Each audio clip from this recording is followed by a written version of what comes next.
The rain on Vela 7 could kill a person, not quickly but painfully. The drops carried acid from the planet's toxic clouds, and they burned through cloth, then skin, then bone if you stood in them long enough. Every colonist learned this on their first day. Stay inside when the storms come. The planet wants you dead. Had lived on this world for 3 years. She knew its dangers better than most. As an environmental technician, she spent her days monitoring the machines that kept the colony alive. Air processors, water filters, the invisible systems that stood between 800 humans and a very ugly death. Her shift ended at midnight colony time. The walk back to her housing block took 12 minutes through covered walkways. She had made this walk perhaps 1,000 times. She could do it with her eyes closed. Tonight, the storm came early.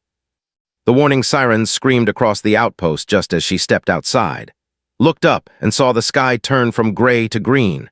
That color meant the acid levels were spiking. She had maybe 2 minutes before the rain became truly dangerous. The nearest shelter was an old equipment shed near the colony's outer fence.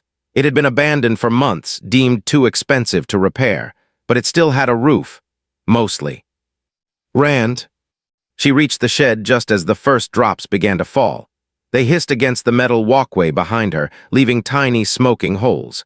She pushed through the rusty door and slammed it shut, breathing hard. The inside of the shed was dark. Her eyes took a moment to adjust. Old mining equipment lay scattered across the floor. Broken drills, empty fuel containers, the smell of rust and chemical decay. And something else. A sound low and keening, like a child crying but not quite.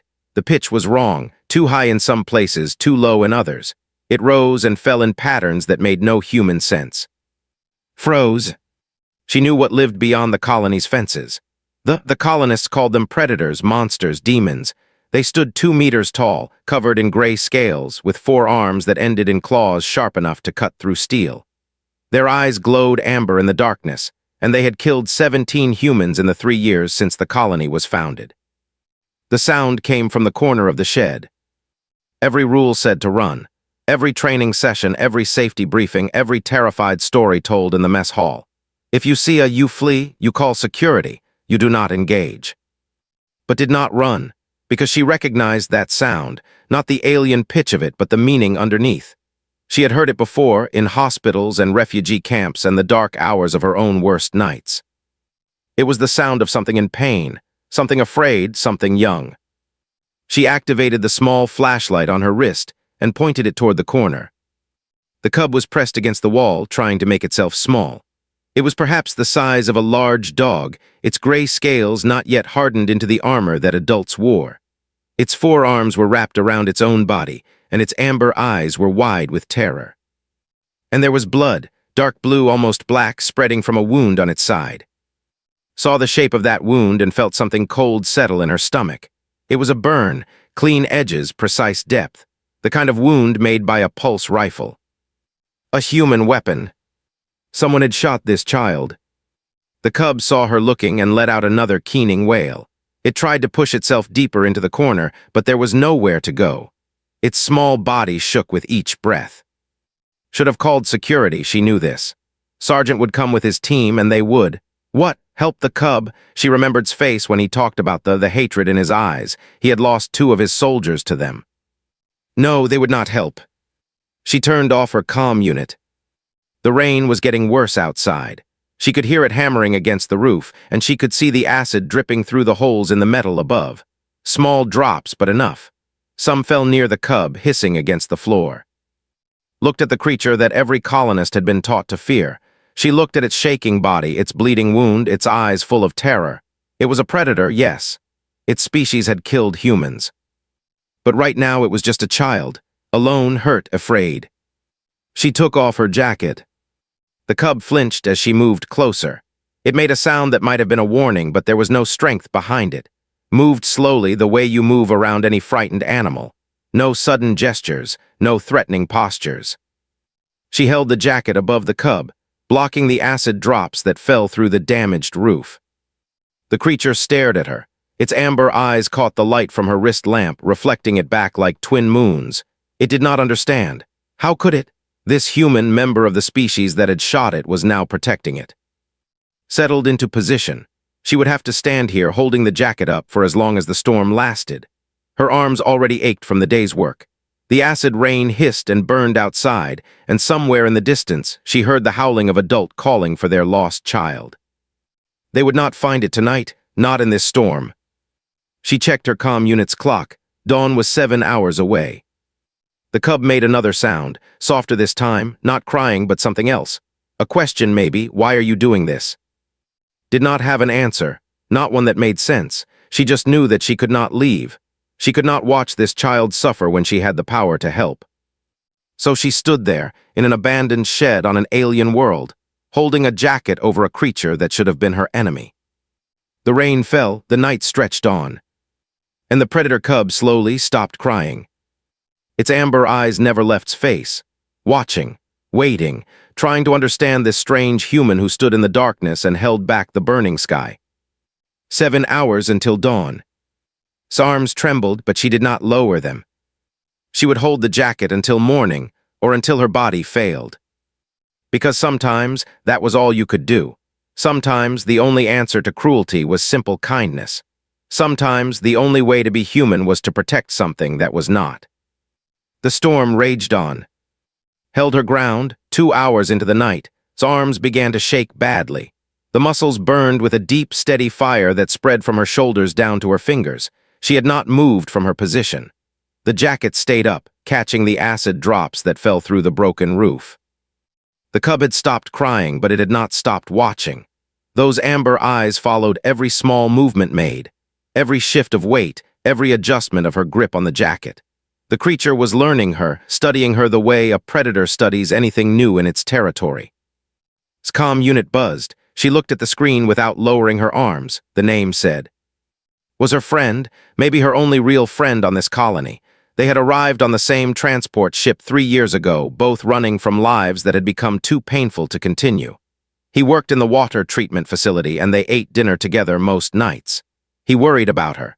She knew this. She answered the call with a voice command. Where are you? His voice was tight with concern. The storm hit early. You should have been back an hour ago. She considered her words carefully. I found shelter, an old shed near the outer fence. Are you hurt? No, just waiting for the storm to pass. There was a pause. She could hear him breathing, could imagine him packing in his small room the way he always did when he was anxious. I can send a security team. They have acid suits. They can. No, the word came out sharper than she intended.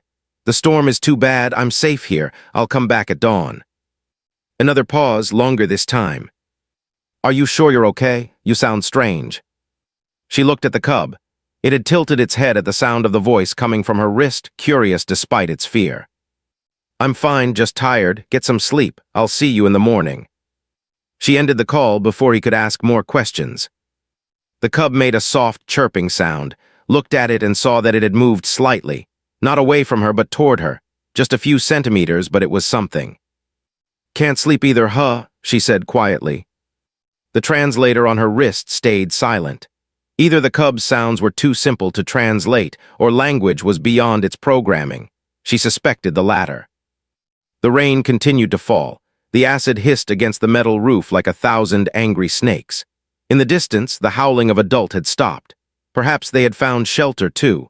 Perhaps they were still searching, somewhere out in that deadly rain, calling for a child that could not answer. Began to hum. She did not plan it.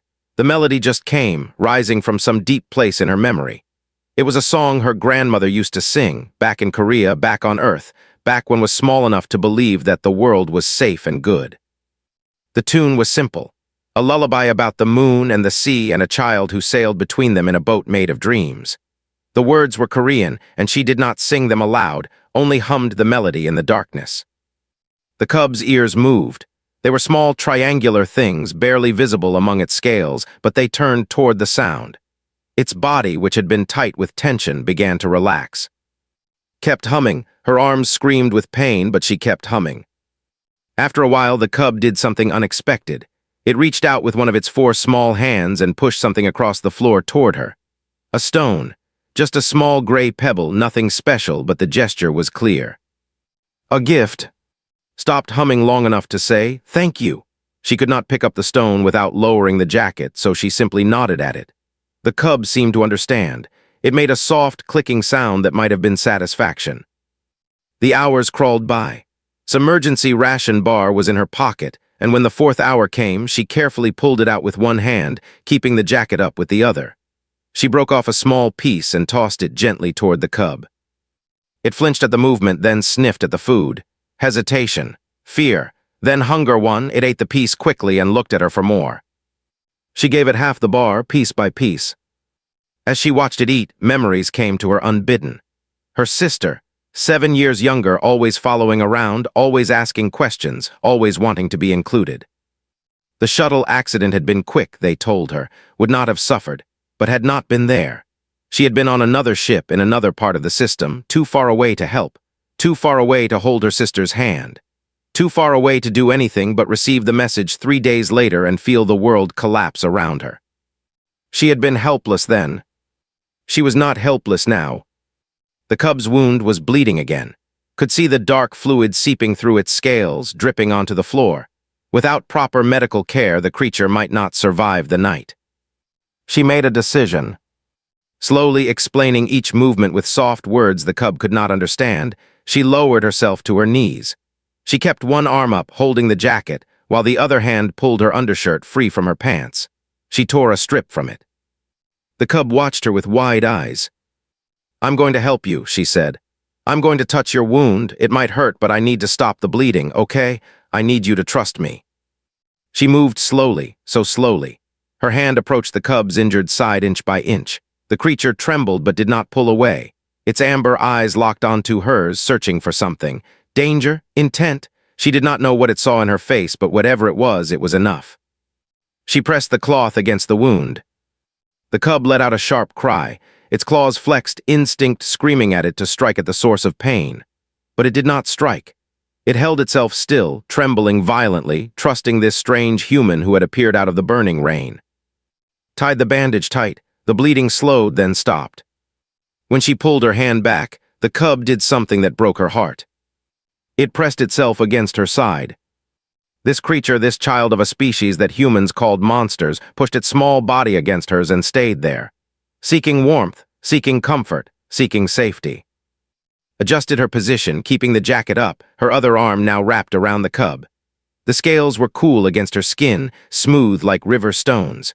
The cub made a low rumbling sound in its chest, almost like a purr. 4 hours left until dawn. Her arms were numb now. The pain had passed through burning and come out the other side into a strange kind of nothing.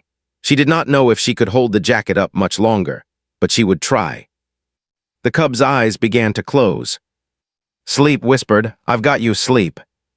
And in the darkness of that abandoned shed, while the acid rain fell and the world tried to kill them both, a predator cub slept against a human's side. Did not sleep. She held the jacket up, watching the dawn slowly approach, and she did not let go. The storm died with the sunrise. Watched the green fade from the sky, replaced by the pale yellow that passed for daylight on Vela 7. Her arms finally dropped. The jacket fell across her lap, ruined. The acid had eaten through it in 100 places, leaving holes with blackened edges. Her hands were burned too, she noticed now. Red welts where the drops had gotten through, some of them bleeding. She felt nothing. The night had drained everything from her. She was empty. The cub stirred against her side. It lifted its head and made a soft sound, looking around with those amber eyes. When it saw the light coming through the holes in the roof, it tensed. Morning meant visibility. Visibility meant danger. "It's okay," said. Her voice was rough from the long silence. "The rain stopped. You're safe." Her translator beeped. The cub had spoken, and this time the device caught it. A single word rendered in a flat, mechanical voice. "Safe maker." Looked down at the creature. It was looking back at her with an expression she could not read. Gratitude, wonder, she did not know enough about faces to tell. "I don't know what that means," she said honestly. The cub did not respond. It was looking past her now, toward the door of the shed. Its body had gone rigid. Turned. 4 adults stood at the tree line, perhaps 50 meters away. They had emerged from the forest that bordered the colony, and they were massive. Each one stood well over 2 meters tall, their gray scales hardened into natural armor, their 4 arms carrying weapons made from bone and stone. They did not move. They simply watched. The cub let out a cry, a call. The adults' heads turned toward the sound in perfect unison. Then they began to walk toward the shed. His heart pounded. She had no weapon, no armor, no way to call for help. Her comm unit was still turned off, and even if she activated it now, security would never arrive in time. She stood up anyway. Her legs nearly gave out. 7 hours of standing had left them weak and shaking. But she forced them to hold her, and she positioned herself between the cub and the approaching. It was a ridiculous gesture. She knew this. One human against 4 apex predators. They could tear her apart in seconds. But she had not spent the whole night protecting this child just to step aside now. The largest reached the shed first. It had to duck to enter through the doorway, and when it straightened, its head nearly touched the ceiling. Scars covered its scales, old wounds from old battles. Its eyes were the same amber as the cub's, but colder, harder. It looked at the cub behind her. It looked at the ruined jacket on the floor, full of acid holes. It looked at its bleeding hands. For a long moment, nobody moved. The other 3 had entered the shed behind their leader, spreading out to form a loose circle. Could feel them behind her, their presence like heat against her back. The leader spoke. The voice was deep and resonant, nothing like the cub's soft sounds. Her translator worked to process it, then produced a single word. Why? Understood. Why did you help? Why did you protect a child when your people and ours have killed each other? Why did you spend the whole night holding a jacket over a creature you should hate? She thought about the question. She thought about all the complicated answers she could give. Politics, ethics, philosophy, the nature of mercy, the weight of choice. But in the end, she gave the only answer that was true. Because she was afraid, said, because she was alone, because I could. The leader stared at her. Its amber eyes searched her face the same way the cub's had, looking for something. Deception, weakness, she did not know. Then it moved. Tensed, expecting violence. But the simply walked past her, its massive body brushing against her shoulder as it approached the cub. It knelt down, surprisingly gentle for something so large, and examined the wound on the child's side. It saw the bandage made from his undershirt. It saw the dried blood. It made a sound, low and rumbling. The translator did not catch it, but the cub responded, pressing itself against the adult's chest with a sound of relief. The other gathered around them. A family reunion realized, parents finding their lost child. The scene could have happened anywhere with any species. The fear, the relief, the joy of being whole again. Then the leader stood, the cub cradled carefully in 2 of its arms, and looked at one more time. It did not speak, it simply nodded, a gesture so human that it took breath away. Then they left, 4 adult and 1 cub walking back toward the tree line, disappearing into the forest without a sound. Stood alone in the shed for a long time. Then she turned on her comm unit and began the walk back to the colony. They were waiting for her at the gate. Sergeant stood at the front, his face twisted with fury. Behind him were 6 of his security officers, all armed. And behind them stood Director, the colony administrator, looking at like she was a puzzle he could not solve. "Where were you?" demanded. "We tracked your comm signal, it was off all night." "I found shelter," said. "The storm was too bad to travel." "Witnesses saw at the outer fence this morning. 4 adults, they were near your location." His eyes narrowed. "What happened?" Considered lying, it would be easy. She could say she hid, that she never saw the creatures, that she was lucky to survive. But she was tired of lies, tired of fear, tired of pretending. "I found a cub in the shed," she said. "It was wounded, shot by a pulse rifle. I stayed with it through the night. I kept it alive until its family came." The silence that followed was absolute. Then exploded. "You what?" "She was a child," said calmly. "She was hurt and scared, I helped her." "Those things are monsters. They've killed our people, they killed my soldiers." "She was a child," repeated. Director stepped forward. His face was unreadable, but his voice was cold. "You violated 17 safety protocols. You turned off your comm unit, preventing any rescue attempt. You made contact with hostile fauna without authorization. You potentially provoked an attack that could have endangered the entire colony." "There was no attack," said. "They came, they took their child, and they left. No violence." "That's not the point." "Then what is?" His jaw tightened. "Take her to detention," he said to. "She'll face a full tribunal." The security officers moved forward, did not resist as they took her arms. She was too tired to fight, and besides, she had known this would happen. She had made her choice with full knowledge of the consequences. As they led her away, she looked back at the distant tree line where the had disappeared. Somewhere out there, a cub was safe with its family. That was enough. That was worth everything. 3 weeks passed. The tribunal found guilty of reckless endangerment and protocol violations. They stripped her of her position as environmental technician and assigned her to sanitation duty. It was meant to be a humiliation. She would spend her days cleaning toilets and processing waste while the colony whispered about her betrayal. She did not care. She cleaned the toilets. She processed the waste. She kept her head down and did her work. Most colonists avoided her now. They walked past without speaking, their eyes sliding away from her face. She had become invisible, a ghost haunting the corridors of a place that no longer wanted her.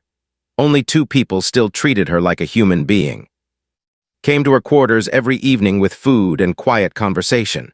He did not ask her to explain herself. He did not try to change her mind about what she had done. He simply sat with her and talked about ordinary things, about water filters and supply ships and the small dramas of colony life. The other was a young woman named. She worked in communications and had arrived on the last transport ship, barely 6 months ago. She was loud where was quiet, angry where was calm. She believed that the colony's leadership was corrupt and that the war with the was based on lies. "They're afraid of you," told her one night. They were sitting in small room, drinking recycled tea that tasted like metal. "That's why they punished you so hard. You did something they can't explain." "I just helped a child," said. "Exactly, you treated her like a person. If people start doing that, the whole story falls apart. The monsters become people, and then we have to ask ourselves who really started this war." Thought about the cub's wound, the pulse rifle burn. She had not told anyone about that detail, not the tribunal, not even. "Do you know something?" she asked carefully. His expression flickered. "I hear things in communications, messages that don't quite add up, reports that get changed before they reach director's desk." She leaned closer. 3 months ago, a settlement was burned. Officially, it was an accident, a power surge in some old equipment. But I saw the original report. It mentioned incendiary charges, military-grade explosives. "You're saying we attacked them?" "I'm saying someone attacked them and covered it up." Before could respond, an alarm began to wail throughout the colony. Red lights flashed in the corridor outside. Emergency broadcast. "Attention all colonists. Security Patrol 7 has failed to return from perimeter duty. Activity suspected. All non-essential personnel are to remain in their quarters. This is not a drill." Looked at with wide eyes. Patrol 7, that's Sergeant's unit. The next 3 days were chaos. Search parties went out, heavily armed, returning with nothing. The head vanished into the forest like smoke. Director held emergency meetings that stretched late into the night. The colonists whispered about revenge, about war, about the monsters finally showing their true colors. On the 4th day, Director made an announcement. The colony would launch a retaliatory strike against the nearest settlement. Lethal force was authorized. They would teach the predators that humans were not to be attacked without consequence. Listened to the announcement on the speakers in the sanitation facility. Around her, other workers cheered. Finally, they said, finally we fight back. She put down her mop and walked out. She found in the administrative building, surrounded by advisors and security personnel. When she entered, the room went silent. "You shouldn't be here," second in command said. His hand moved to his weapon. Director said, ignoring him, "This is a mistake." Raised an eyebrow, "Excuse me. They haven't attacked anyone since the night I found the cub. 3 weeks of silence. No raids, no casualties, something changed, if we attack them now." "They kidnapped my patrol," cut her off. 7 soldiers, good men and women. "We don't know that, we don't know what happened. Maybe if we tried to communicate." "Communicate?" Laughed, but there was no humor in it. "They're animals, they don't negotiate, they only understand force." "You're wrong." The room went very quiet. "I saw them," continued. "The night in the shed when they came for their child. They could have killed me, 4 adults against 1 unarmed human, but they didn't. They looked at what I had done and they left without violence. They understood." Get her out of here, said. Hands grabbed arms. She did not resist as they dragged her toward the door, but before she left, she said one more thing. If you do this, you'll prove them right about us. You'll prove that we're the monsters. The door slammed shut behind her. That night made a decision. Found her packing a small bag in her quarters. What are you doing? He asked, already knowing the answer. I'm going to find out what really happened to Patrol. By walking into territory alone, that's suicide. She stopped packing and looked at him. Something is wrong here. They stopped attacking after that night. 3 weeks of peace and suddenly they kidnap a patrol? It doesn't make sense. Maybe they were waiting for an opportunity. Or maybe they weren't the ones who started this. She could see him struggling. He wanted to stop her. He wanted to lock her in this room and keep her safe. But he also knew her well enough to understand that she would not be stopped. At least let me come with you, he said. No, if something happens to me, someone needs to stay here. Someone needs to tell the truth. She pressed data chip into his hand. She found evidence, communications records, keep them safe. Looked at the chip, then at her. His eyes were bright with unshed tears. Come back, he said. I'll try. She slipped out of the colony through a maintenance hatch that she had discovered years ago during her work on the environmental systems. The fence had a gap near the waste processing plant, just wide enough for a person to squeeze through. The forest swallowed her within minutes. She walked for 2 hours before they found her, or rather before they let her know they had found her. They moved like shadows, appearing from behind trees with no warning, surrounding her before she could react. One of them grabbed her arms. Another took her bag. A third put a blade to her throat, the edge sharp enough to draw a thin line of blood. But they did not kill her. Instead, they marched her deeper into the forest, through paths that no human had ever walked. The trees grew thicker, stranger, bioluminescent fungi casting the world in pale blue light. And then they reached the settlement. It was beautiful, had not expected that. She had imagined crude caves, primitive shelters. Instead, she found structures that seemed to grow from the earth itself, curved walls of stone and living wood, covered in patterns that glowed softly in the darkness. They brought her to the largest structure. Inside, seated on a throne of woven branches, was the oldest she had ever seen. Its scales were white with age, its body covered in scars that told stories of 100 battles, but its eyes were sharp. And beside it, watching with obvious recognition, sat the cub she had saved. The elder spoke. The voice was like grinding stones, deep and ancient. You are the one, the translator rendered, the one who held the coat over our child. Yes, said. And now you come to us, why? Because my people are about to attack your settlement, because they believe you kidnapped our soldiers. She paused. I came to find the truth. The elder made a sound that might have been laughter. Truth, it repeated. Yes, we have truth for you, human. It gestured and 2 guards left the room. When they returned, they were leading 7 humans in chains. Patrol alive. And behind them, carrying a container of dark liquid, came another with evidence bags filled with human equipment. Your soldiers were not kidnapped, the elder said. They were captured. We found them near our water source with this. It pointed to the container. Poison. They came to murder our children, our elderly, everyone who drinks from our river. Looked at the patrol members. Some of them could not meet her eyes. Others stared at her with hatred. Tell me, the elder continued, how should we respond to such an act? Your kind burned our settlement 3 months ago. Now they try to poison our water, and your leaders prepare to attack us for crimes we did not commit. Had no answer. She stood in the heart of the settlement, surrounded by creatures her people called monsters, and she had no answer at all. Your kind burned our child, the elder said. Your kind tried to poison our water, yet you held your coat over her until dawn. It leaned forward. Explain your species to me, human. Help me understand what you are. Stood before the elder for a long moment, feeling the weight of the question, the weight of everything her species had done. The burned settlement, the poisoned water, the child shot with a pulse rifle and left to die in the rain, all of it pressing down on her shoulders. We are broken, she said finally. Humans, we are broken in ways I cannot fully explain. We hurt each other. We hurt everything around us. We wage wars over things that do not matter, and we teach our children to fear what they do not understand. The elder watched her. It did not interrupt. But that is not all we are, continued. We are also capable of something else. We can choose.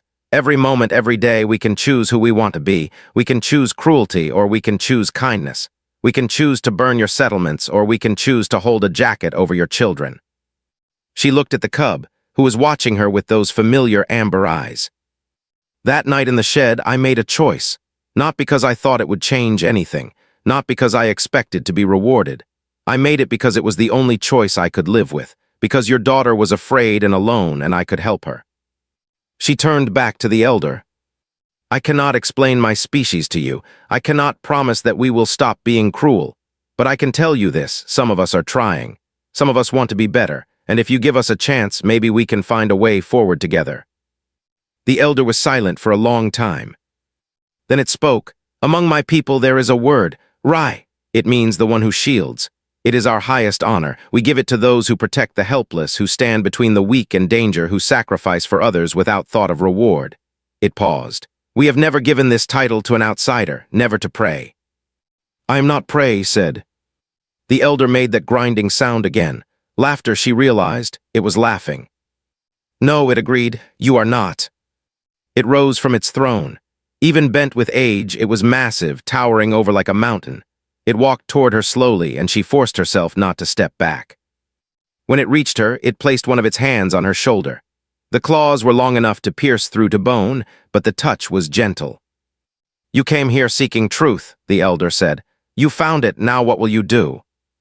Knew the answer. She had known it since the moment she saw patrol in chains. I will take the truth back to my people. I will make them listen. They may not believe you. Then I will show them proof. She looked at the patrol members. I will bring them back, all of them, and the evidence of what they tried to do. The elder studied her. You would expose your own kind to protect us. I would expose criminals to prevent a war. There are good people in my colony. They deserve to know the truth. Another long silence. Then the elder nodded. Very well, Rai, we will trust you, this once. The journey back to the colony took 6 hours. Walked at the front, followed by the 7 members of patrol with their hands bound, followed by 4 guards carrying the evidence. The humans did not speak.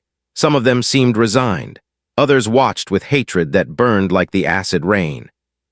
When they reached the edge of the forest, the colony's perimeter alarms began to wail. Within minutes, security teams had surrounded them, weapons raised. Hold your fire, shouted. I'm bringing them home, don't shoot. Director arrived 20 minutes later, his face pale with shock. He looked at the prisoners. He looked at standing between them. What is this? He demanded. The truth, said. She told him everything. The poison. The planned attack on the water supply. The evidence they had gathered. She told him about the burned settlement 3 months ago, about the communications records had found, about all the lies that had been used to justify hate. Listened, his advisors listened. The security teams listened, and as spoke, she watched the expressions change, doubt replacing certainty, questions replacing assumptions. When she finished, one of the guards stepped forward. It placed the evidence container on the ground between them, then stepped back. We do not want war, the guard said, its translator rendering the words clearly. We want only to live, to raise our children, to exist without fear. It looked at, can you say the same? Did not answer immediately. He looked at its patrol members, at the evidence, at the standing peacefully when they could have attacked.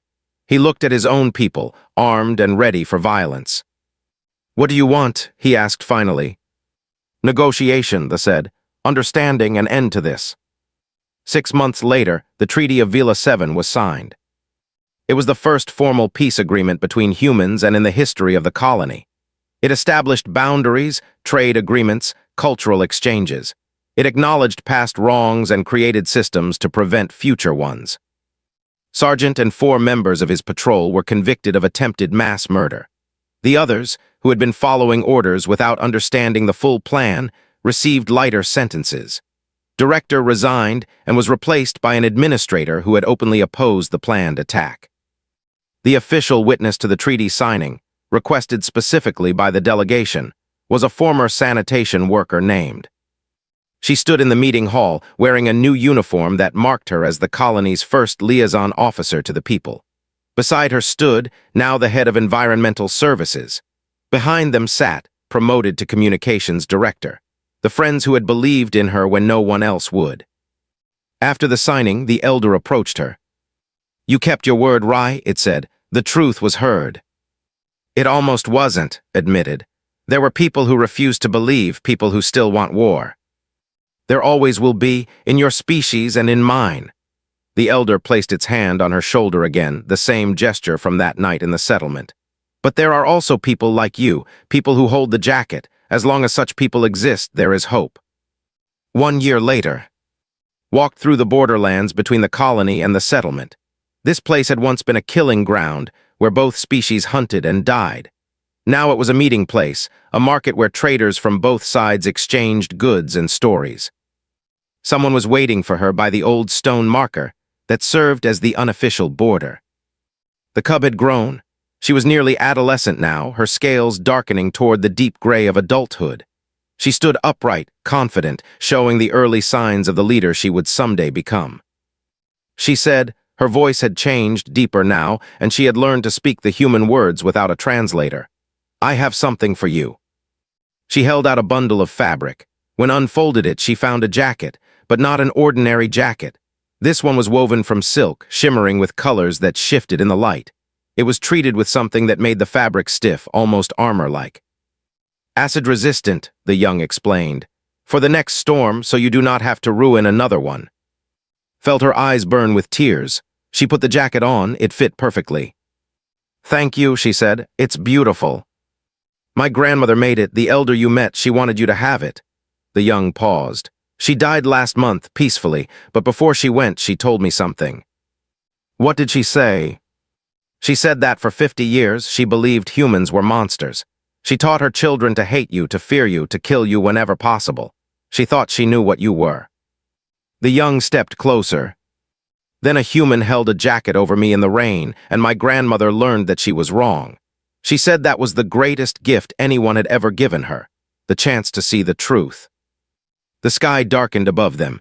In the distance, thunder rolled, another acid storm approaching. The young looked up at the green clouds, then back at. "Shall we walk?" Smiled. They walked together into the borderlands, human and side by side.